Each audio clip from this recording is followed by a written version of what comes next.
యోహాను గారు వ్రాసిన ప్రకటన గ్రంథం 14వ అధ్యాయం.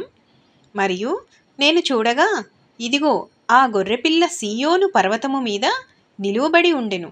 ఆయన నామమును ఆయన తండ్రి నామమును నొసళ్ళ యందు లిఖింపబడి ఉన్న 144,000 మంది ఆయనతో కూడా ఉండిరి.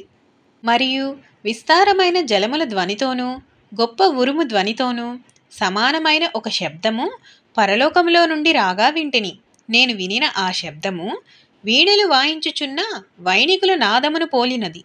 వారు సింహాసనము ఎదుటను ఆ 4 జీవుల ఎదుటను పెద్దల ఎదుటను ఒక క్రొత్త కీర్తన పాడుచున్నారు.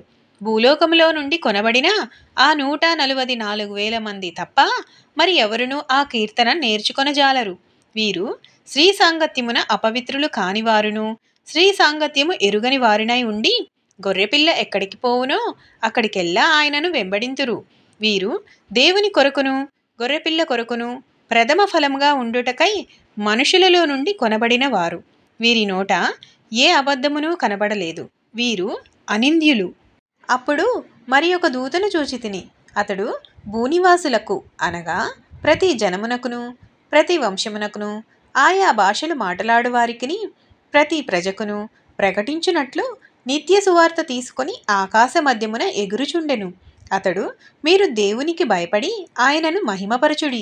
ఆయన తీర్పు తీర్చు గడియ వచ్చెను గనుక ఆకాశమును భూమిని సముద్రమును జలధారలను కలుగజేసిన వానికే నమస్కారము చేయుడి అని గొప్ప స్వరముతో చెప్పెను. వేరొక దూత అనగా రెండవ దూత అతని వెంబడి వచ్చి, మహోద్రేకముతో కూడిన తన వ్యభిచార మద్యమును సమస్త జనములకు త్రాగించిన ఈ మహాబబులోను కూలిపోయెను అని చెప్పెను. మరియు వేరొక దూత అనగా మూడవ దూత వీరి వెంబడి వచ్చి గొప్ప స్వరముతో ఇలాగు చెప్పెను, ఆ క్రూర మృగమునకు గాని దాని ప్రతిమకు గాని ఎవడైనను నమస్కారము చేసి తన నొసటి యందేమి చేతి మీదనేమి ఆ ముద్ర వేయించుకొనిన ఎడల ఏమీయూ కలపబడకుండా దేవుని ఉగ్రత పాత్రలో పోయబడిన దేవుని కోపమను మద్యమును వాడు త్రాగును.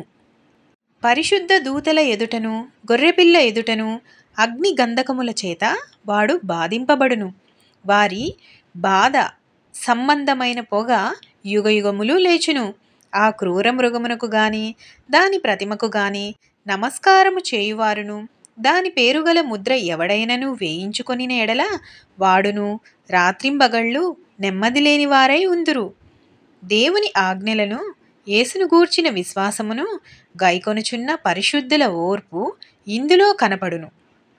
అంతటా ఇప్పటి నుండి ప్రభువునందు మృతినందు మృతులు ధన్యులని వ్రాయమని పరలోకము నుండి ఒక స్వరము చెప్పగా వింటిని. నిజమే, వారు తమ ప్రయాసములు మాని విశ్రాంతి పొందుదురు.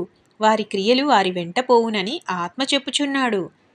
మరియు నేను చూడగా, ఇదిగో, తెల్లని మేఘము కనపడెను. మనిషి కుమారుని పోలిన ఒకడు ఆ మేఘము మీద ఆసీనుడై ఉండెను. ఆయన శిరస్సు మీద సువర్ణ కిరీటమును చేతిలో వాడిగల కొడవలియూ ఉండెను.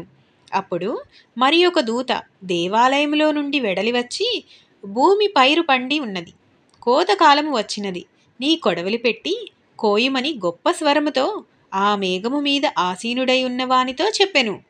మేఘము మీద ఆసీనుడై ఉన్నవాడు తన కొడవలి భూమి మీద వేయగా భూమి పైరు కోయబడిను.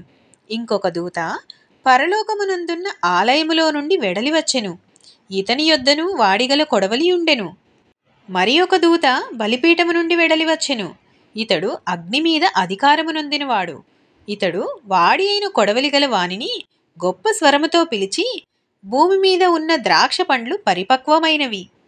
వాడి అయిన నీ కొడవలి పెట్టి దాని గెలలు కోయమని చెప్పెను. కాగా ఆ దూత తన కొడవలి భూమి మీద వేసి భూమి మీదనున్న ద్రాక్ష పండ్లను కోసి దేవుని కోపమను ద్రాక్షల పెద్ద తొట్టిలో వేసెను. ఆ ద్రాక్షల తొట్టి పట్టణమునకు వెలుపట త్రొక్కబడెను. 100 కోసుల దూరము గుర్రముల కళ్ళెము మట్టుకు ద్రాక్షల తొట్టిలో నుండి రక్తము ప్రవహించెను. ఆమెన్.